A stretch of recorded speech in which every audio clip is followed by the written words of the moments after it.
You asked how to buy shares of SHAK Inc. SHAK is a fast casual restaurant company listed on NASDAQ under the ticker SHAK, and this guide is educational only, not financial advice. To buy shares, you need a broker, and I'll use eToro as an example to show the process.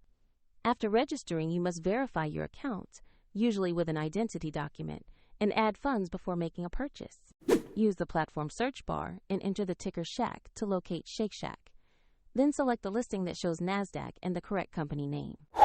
On the asset page, you'll see basic company information and a price chart.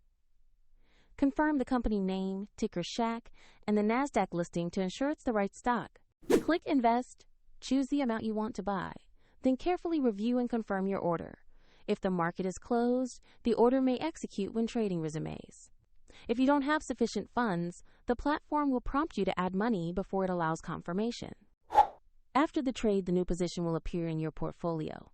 A soft link to eToro is in the description if you want to follow the same steps.